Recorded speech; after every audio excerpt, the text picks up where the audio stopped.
talk about a misconception that people have about our teeth. A lot of people will say, hey, our teeth are made in such a way that we are made to eat meat. Well, first, I want to talk about ourselves. Every person that I know that has eaten meat, including myself, I love meat. I ate meat like there's no tomorrow. When it came to like supper time, it was like two big chicken legs, like the thigh and the drumstick, 2 or 3 of those is what I enjoyed to have, with my potatoes and vegetables. I ate a lot of meat.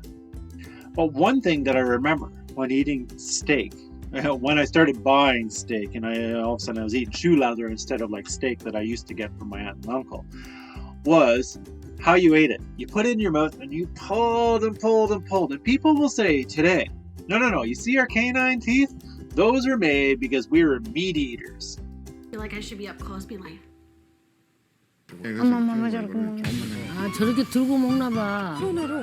저기 뜨거우니까 목장갑을 안에 끼고 그다음에 위생장갑을 끼고. 아니 왜 도구가 있는데? 저거 먹는 거 봐라. 어머.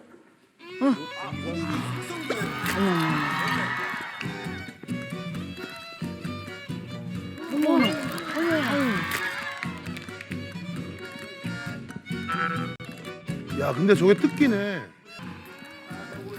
야.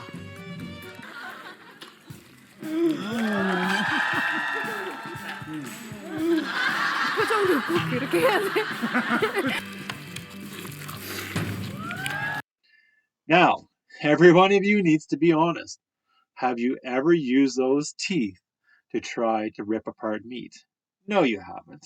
Well, at least I never did. I used my front teeth. I'd do whatever I could. I'd be trying to get into there, but I never pulled with my one tooth.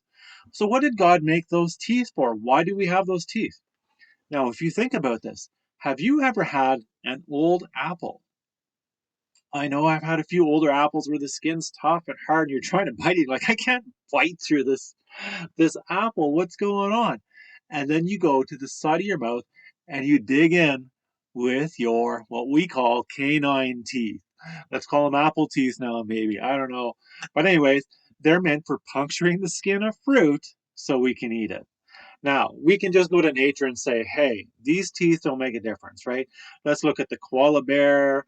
Let's look at gorillas. There's many different animals that have sharp teeth, and some of them have only sharp teeth, and they don't eat any meat whatsoever.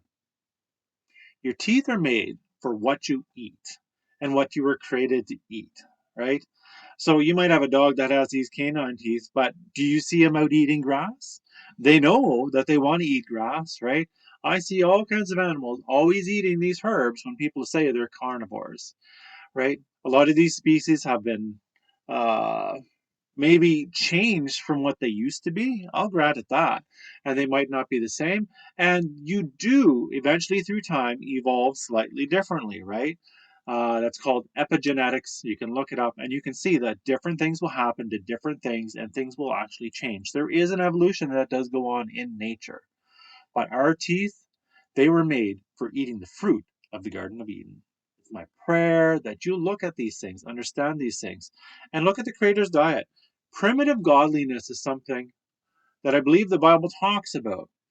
And that is going back to the old past and understanding what was before is not something that is wrong or that is done away with, right? Except for like the sinful stuff.